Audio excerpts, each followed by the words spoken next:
দুই শক্তি, যেই দুই শক্তির বদৌলতে সারা দুনিয়াতে উম্মতি মুসলিমা বিজয় কেতন উড্ডীন করেছিল। আমরা মনে করতে পারি মুসলমানদের বিজয় আসবে অস্ত্র শক্তির মাধ্যমে, জনবলের মাধ্যমে, টাকার শক্তির মাধ্যমে, ড্রোন বোমার আঘাতের মাধ্যমে। আল্লাহর কসম করে বলি, আল্লাহর কসম করে বলি, এই সাময়িক শক্তি, দুনিয়ার এই জাহিরি শক্তি দিয়া উম্মতি মুসলিমা বিশ্ববিজয় করতে পারবে না। বিশ্ববিজয় করার জন্যে দুইটা শক্তি আছে, একটা হলো সলাতের শক্তি আর একটা হচ্ছে সবরের শক্তি। এই দুইটা শক্তির বদৌলতে সারা দুনিয়াতে উম্মতি মুসলিমা সাহাবায়ে কেরাম হাজার হাজার কাফেরদের বিরুদ্ধে যুদ্ধের ময়দানে জয় বরণ করেছিলেন। জোরে বলেন সুবহানাল্লাহ।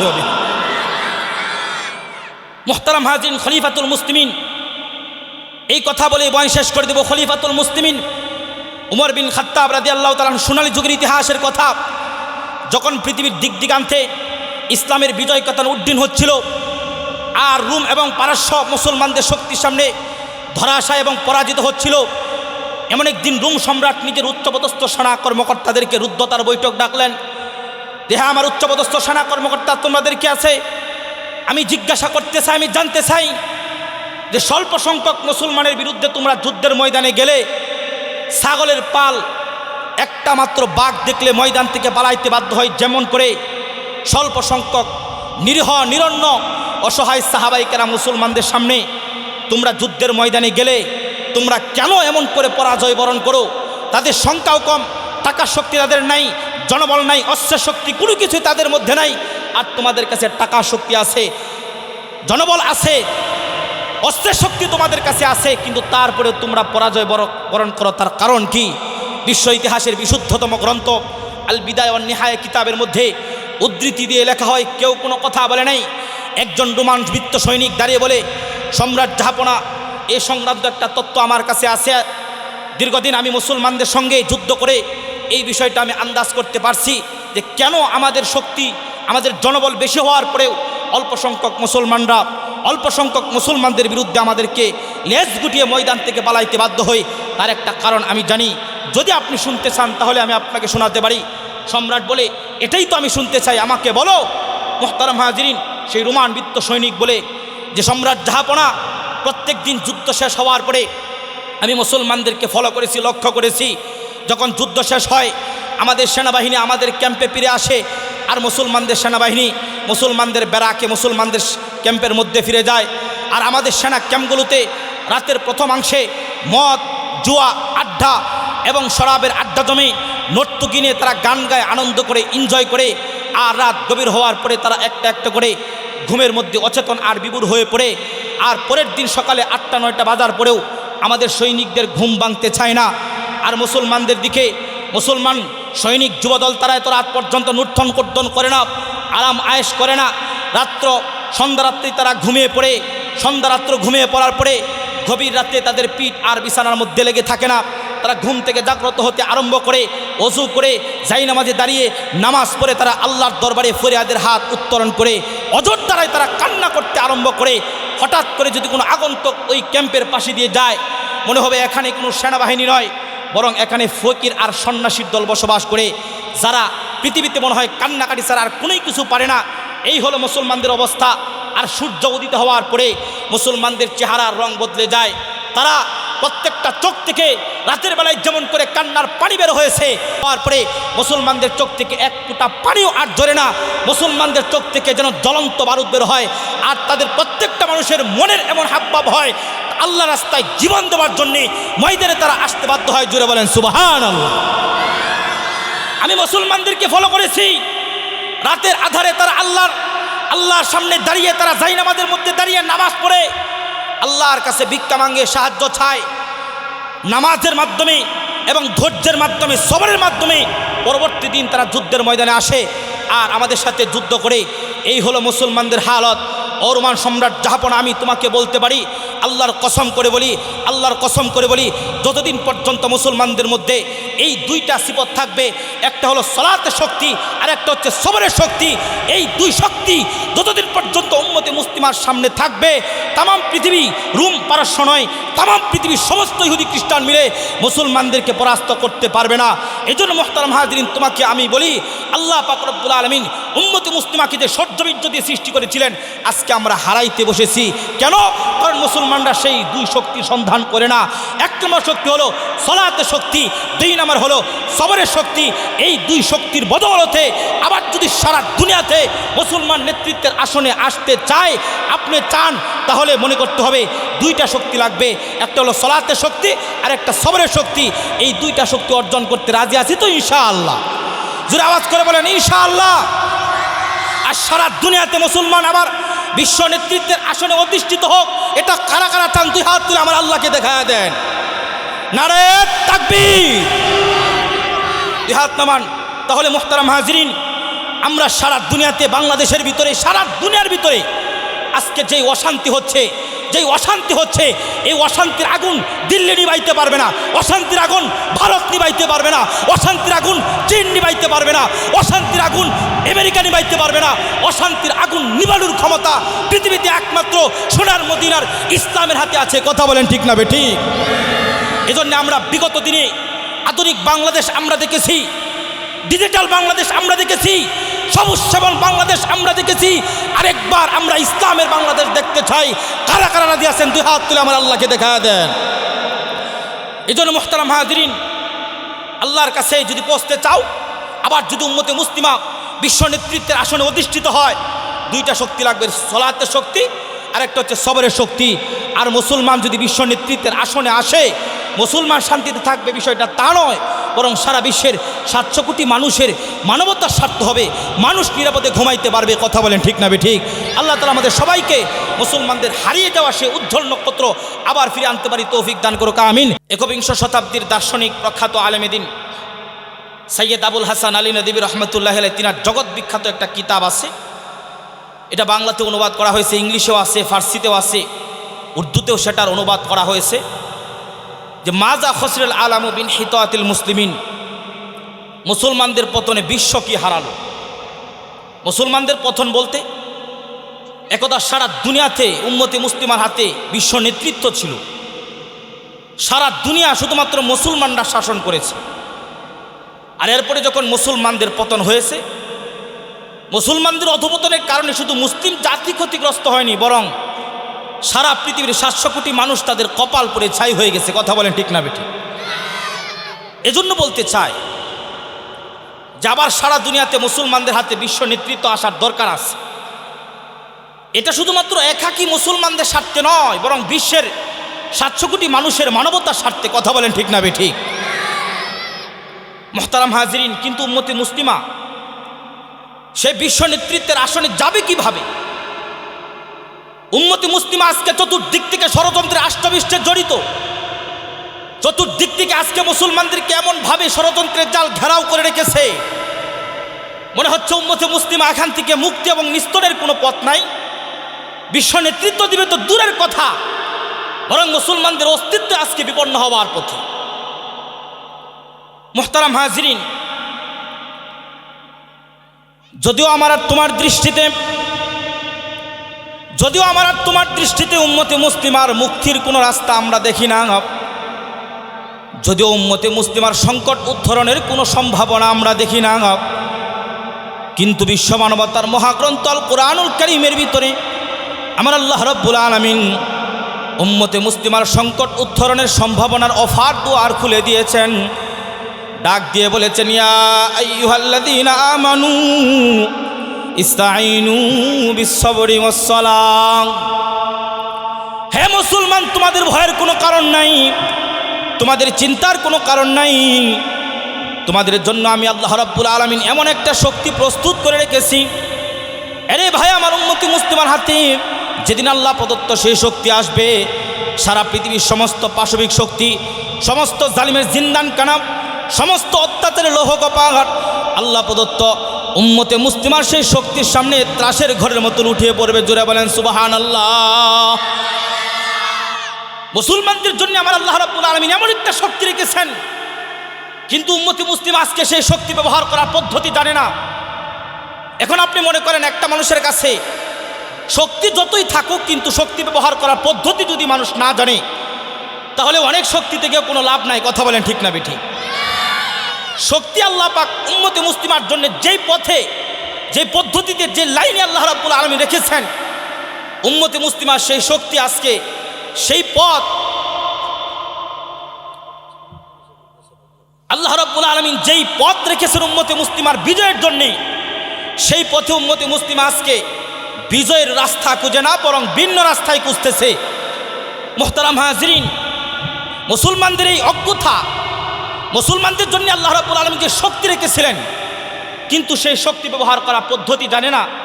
এটা কেমনে? আমি বিভিন্ন সময় একটা গল্প বলে থাকি যে একজন ব্যক্তি জঙ্গলে গেছে, জঙ্গল থেকে আসার সময় দেখে যে ছোট্ট একটা বাঘের বাচ্চা।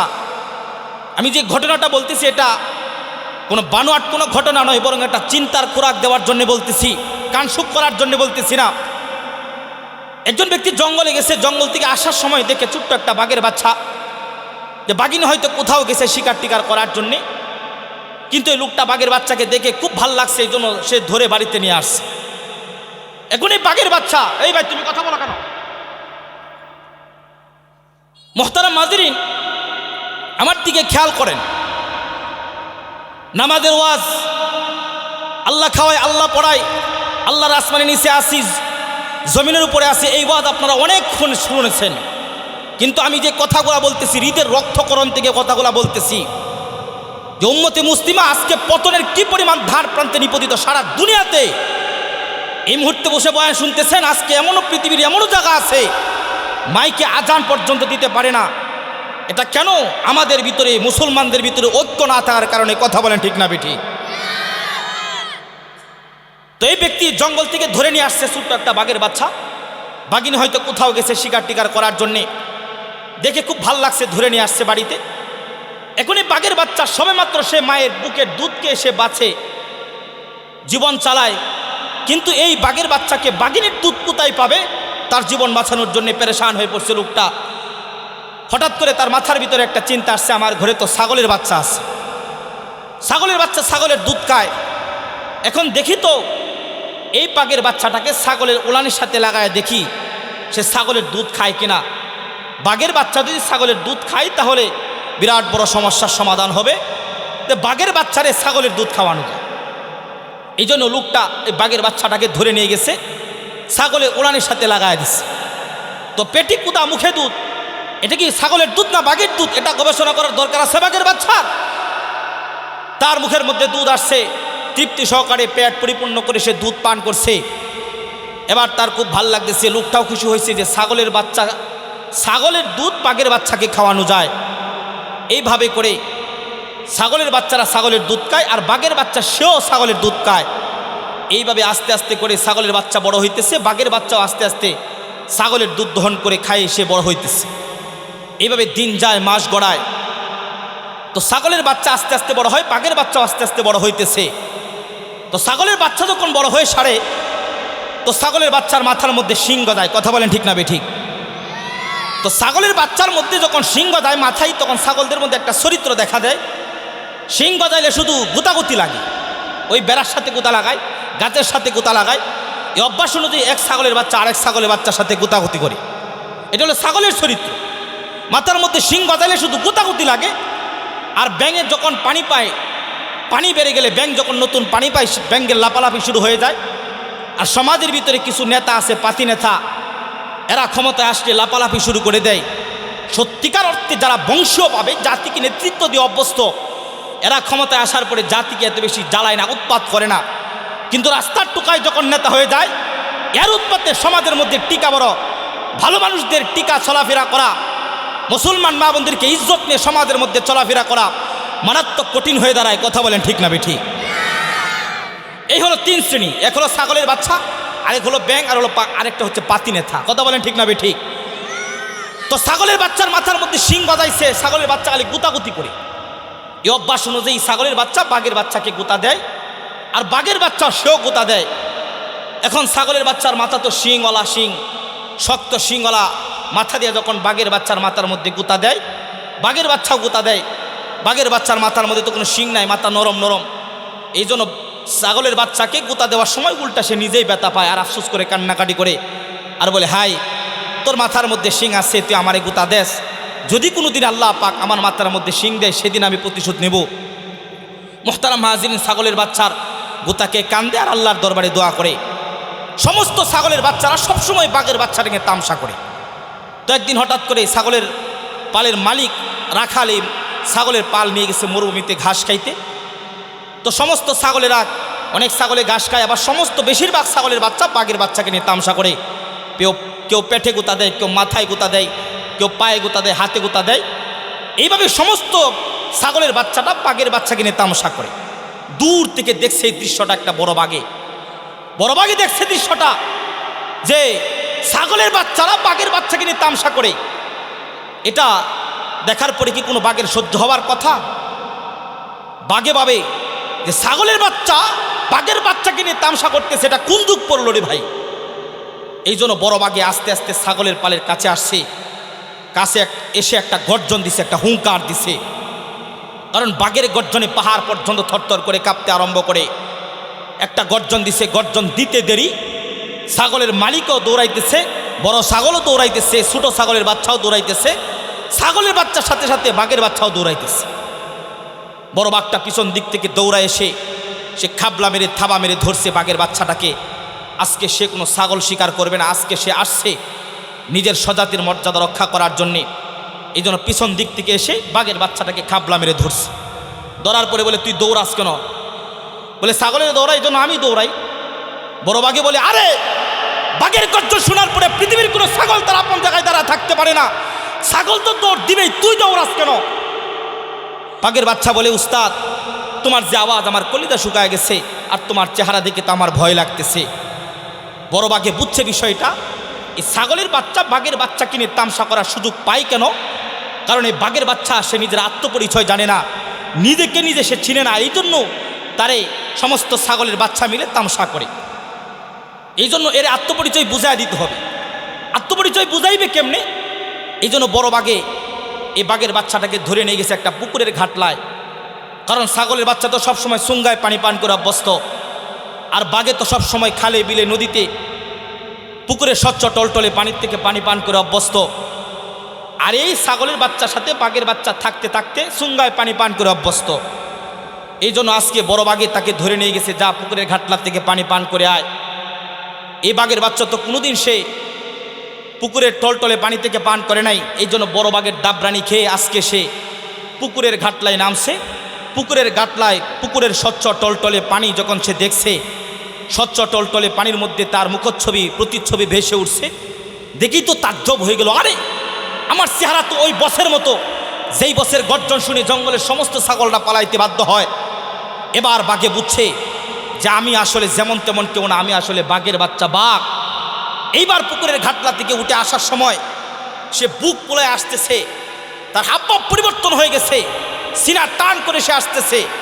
বড় বাঘে জিজ্ঞেস করে, কিরে কি দেখলি, তোর চেহারা কি ছাগলের মতো? বলে, না উস্তাদ, আমার চেহারা তোমার মতো। বড় বাঘে বলে, এইবার তুই বুঝছিস, তুই আর আমি হলাম এক জাত, আর আমাদের জাতের নাম হলো বাঘের জাত। আল্লাহ রাব্বুল আলামিন দুনিয়াতে বাঘের জাতকে ছাগলের শিঙের গুতাকে কান্নাকাটি করার জন্য সৃষ্টি করে নাই। তুই গাধা, বাঘের বাচ্চা হওয়ার পরে তুই আল্লাহর কাছে দোয়া করিস কবে তোর মাথার মধ্যে শিং দিবে, আর সেদিন তুই ছাগলের সাথে গুতাগুতি লাগবে। আরে গাধা, কিয়ামত পর্যন্ত অপেক্ষা করলেও আল্লাহ তোর মাথার মধ্যে শিং দিবে না। তোর আত্মপরিচয় তোকে বুঝতে হবে, তুই বাঘের জাত। ও বাঘ, তুই দাঁড়া, তোর আপন শক্তিতে বলে আমি একটা গর্জন দে। আল্লাহ রাব্বুল আলামিন বাঘের শক্তি তার মাথার শিঙের মধ্যে রাখা নাই, ছাগলের শক্তি তার মাথার শিঙের মধ্যে। বাঘের শক্তি হলো আল্লাহ পাক রব্বুল আলামিন তার গর্জনের মধ্যে রেখেছেন, বাঘের শক্তি তার দাঁতের মধ্যে, বাঘের শক্তি তার গর্জনের মধ্যে, বাঘের শক্তি তার পাঞ্জার মধ্যে। ও বাঘের বাচ্চা বাঘ, দাঁড়া, ওর তোর গর্জন, একটা গর্জন দে। তোর একটা গর্জনের সামনে তাম পৃথিবীর সমস্ত ছাগলের বাচ্চাগুলা পালাইতে বাধ্য হবে। কথা বলেন ঠিক না বেঠিক? মুসলমান, তোমাদেরকে আমি কথা বলতে চাই, আল্লাহ রাব্বুল আলামিন উম্মতে মুসলিমাকে যে সর্ববিদ্য দিয়ে সৃষ্টি করেছিলেন, যেই খর্বদারি দিয়ে, যে আমিত্ব আর অহংকার দিয়ে, যে রাজকীয় হালিয়তে আল্লাহ রাব্বুল আলামিন মুসলমানদেরকে সৃষ্টি করেছিলেন। মুসলমানদেরকে বলা চলে বাঘের জাত, আর দুনিয়ার কাপের মুশরিক বেঈমান যারা আল্লাহকে অস্বীকার করে, যারা খোদাত্রী অপশক্তি, এরা হলো ছাগলের মতো। আর কাফেরদের ওই বৈষয়িক শক্তি, তাদের এই পারমাণবিক শক্তি, তাদের ঢুন বোমার আঘাতের শক্তি, তাদের অ্যাটম বোমার শক্তি বেশির চাইতে বেশি একটা ছাগলের শিঙের শক্তির মতো, যা দুনিয়ার সমসাময়িক এবং ঘনিষ্ঠ শক্তি যারা আর কিছুই না। কথা বলেন ঠিক না বেটি? মুহতারাম মাজরিন, উম্মতে মুসলিম অপেক্ষমান আছে কোনো একদিন তাদের হাতে পাশ্চাত্যের মতো আধুনিক জ্ঞান বিজ্ঞানের শক্তি আসবে। উম্মতে মুসলিম অপেক্ষমান আছে কোনো একদিন তাদের হাতে পশ্চিমাদের মতো MiG-20 বোমারু বিমান আসবে। উম্মতে মুসলিম অপেক্ষমান আছে কোনো একদিন তাদের হাতে পারমাণবিক শক্তি আসবে। আর সেদিন উম্মতে মুসলিমা বেঈমানদের বিরুদ্ধে রুখে দাঁড়াবে। ও মুসলমান, আমি তোমাদেরকে চ্যালেঞ্জ করে বলতে পারি, কসম করে বলতে পারি, দুনিয়াতে কাফের মুশরিক বেঈমানদের যেই পরিমাণ জাহিরি শক্তি আছে, উম্মতে মুসলিমার সেই শক্তি কশিনকালে কোনোদিন আসবে না। সেই শক্তি কশিনকালে কোনোদিন আসবে না। মুহতারাম মাজরিন, উম্মতে মুসলিমার জন্য আমার আল্লাহ পাক রব্বুল আলামিন এমন একটা শক্তি প্রস্তুত করে রেখেছেন, সেটা হলো খালেক, সৃষ্টিকর্তা মহান আল্লাহ পাক রব্বুল আলামিনের শক্তি। দুনিয়ার কাফের মুশরিকদের হাতে যেই পরিমাণ শক্তি আছে, আলহামদুলিল্লাহ এগুলো সব হলো মাখলুকের শক্তি। আর আল্লাহ রাব্বুল আলামিন মুসলমানদের জন্য এমন একটা শক্তি প্রস্তুত করে রেখেছেন, উম্মতে মুসলিমা যদি সেই শক্তিতে বলিয়ান হয়ে আবার ময়দানে নারায়ে তাকবীর আল্লাহু আকবারের ধ্বনি দিয়ে আবার ময়দানে আসতে পারে। শাহজালাল মুজাররাদে ইয়ামানির নারায়ে তাকবীর আল্লাহু আকবারের ধ্বনির মাধ্যমে গৌর গোবিন্দ রক্তাক্ত তাউদ যেভাবে ভেঙ্গে খান খান হয়ে গিয়েছিল, আজও যদি উম্মতে মুসলিমা নারায়ে তাকবীর আল্লাহু আকবারের শক্তিতে শক্তিমান হয়ে আবার ময়দানে আসতে পারে, ইনশাআল্লাহ সারা পৃথিবীর সমস্ত জালিম বিদ্বেষী, ইসলাম বিদ্বেষী কুফরি শক্তি এই জমিন থেকে পালাইতে বাধ্য হবে। কথা বলেন ঠিক না বেঠিক? এমন একটা শক্তি আল্লাহ রাব্বুল আলামিন মুসলমানদের জন্য রেখেছিলেন। সেই শক্তি কি? আমার তেলাওয়াতকৃত সূরাতুল বাকারার ভিতরে আল্লাহ রাব্বুল আলামিন নিজেই ইরশাদ করেন। আল্লাহ বলেন, ইয়া আইয়ুহাল্লাযীনা আমানু ইস্তাঈনু বিস-সাবরি ওয়াস-সালাহ। হে ঈমানদার, তোমরা দুইটা গুণাগুণ তোমরা অর্জন করো। একটা হলো সালাত, ইস্তাঈনু বিস-সালাহ, তোমরা সালাতের মাধ্যমে, নামাজের মাধ্যমে আল্লাহ রাব্বুল আলামিনের গায়েবের কুদরতের শক্তি তোমরা তোমাদের হাতের মুঠোয় নিয়ে আসতে পারবে। জোরে বলেন সুবহানাল্লাহ। আল্লাহর পয়গম্বর মুহাম্মদ আরবি সাল্লাল্লাহু আলাইহি ওয়াসাল্লাম হাদিসে পাকের মধ্যে ইরশাদ করেন, বুখারী মুসলিম সহ সমস্ত হাদিসের কিতাবগুলোর মধ্যে হাদিসটি পাওয়া যায়, ইন্না মিন ইবাদিল্লাহ মাল্লাম আকুসামা আলাল্লাহি লা আবারহু। আল্লাহর এই জমিনে এমন কিছু মানুষ আছে, দেখতে অনেক দুর্বল মনে হয়, ফকির সন্ন্যাসী মনে হয়, গরিব মনে হয়, ধুলিমলিন মনে হয়, কিন্তু নামাজের শক্তির মাধ্যমে নামাজ পড়তে পড়তে এমন একটা শক্তি, এমন একটা তাআল্লুক মা আল্লাহ, স্বয়ং রব্বে করিম আল্লাহ পাক রব্বুল আলামিনের সাথে তার কানেক্টেড হয়ে গেছে। ওই ব্যক্তি যদি জমিনে বসে রব্বে করিম আল্লাহ পাক রব্বুল আলামিনের কাছে কোনো কিছু একটা জিনিস চেয়ে বসে, তাহলে সেই জিনিসটা বাস্তবায়ন করার জিম্মাদারি স্বয়ং আরশের মালিক আল্লাহ পাক রব্বুল আলামিন নিজ জিম্মায় সেটা গ্রহণ করেন। জোরে বলেন সুবহানাল্লাহ। এটাই হলো সেই শক্তি, যেই শক্তি বান্দা অর্জন করতে পারে সালাতের মাধ্যমে, নামাজের মাধ্যমে। উম্মতে মুসলিমার শ্রেষ্ঠ একটা হাতিয়ারের নাম হচ্ছে নামাজ। জোরে আওয়াজ করে বলেন ভাই কি? জোরে আওয়াজ করে বলেন ভাই, সেই শক্তির নাম কি? মুহতারাম হাজিরিন, নামাজ হলো একটা প্রতীকী শব্দ। এই শব্দের মূল মর্ম হলো এই, বান্দা তুমি তোমার কলবের তাআল্লুক করো স্বয়ং আরশের মালিক আল্লাহ পাক রব্বুল আলামিনের সঙ্গে, হৃদয়ের সম্পর্ক স্থাপন করো, ভালোবাসার সম্পর্ক স্থাপন করো স্বয়ং রব্বে করিম আল্লাহ পাক রব্বুল আলামিনের সঙ্গে। কারণ বান্দা যখন নামাজ পড়ে, বান্দা নামাজ পড়ার মাধ্যমে স্বয়ং রব্বে করিম আল্লাহ পাক রব্বুল আলামিনের সবচাইতে নিকটবর্তী হয়ে যায়। জোরে বলেন সুবহানাল্লাহ। আল্লাহ তাআলা নিজেই ইরশাদ করেন যে আকরাবু মা ইয়াকুনু আবদু মিন্নী ওয়া হুয়া সাজিদুন ফিস সালাহ, যে বান্দা নামাজের মাধ্যমে আল্লাহ পাক রব্বুল আলামিনের সবচাইতে নিকটবর্তী হয়ে যায়। কারণ বান্দা নামাজ পড়ে, আল্লাহ রাব্বুল আলামিন বলে এই বান্দাটা নামাজের মধ্যে দাঁড়াইল, যখন সে রুকু করলো, যখন সে সেজদা করলো, সেজদার হালতে বান্দা জমিনের সাথে মিলে গেছে। দুনিয়ার মানুষ দেখে যে জমিনের সাথে মিলে গেছে, না না না, বরং এই বান্দা সেজদার মাধ্যমে রব্বুল আলামিনের সবচাইতে নিকটবর্তী হয়ে যায়। জোরে বলেন সুবহানাল্লাহ। নামাজের মাধ্যমে অসাধ্যকে সাধন করা যায়। কিন্তু আজকে সমাজের ভিতরে দেখবেন নামাজিদেরকে একটা গালিগালাজ করে। আরে কথা বলতে চাই যে নামাজ যে একটা শ্রেষ্ঠ হাতিয়ার, এটা কি পরিমাণ গালিগালাজে রূপান্তরিত হয়েছে, এমনও বেয়াদব প্রত্যেকটা সমাজের ভিতরে আছে না নাই?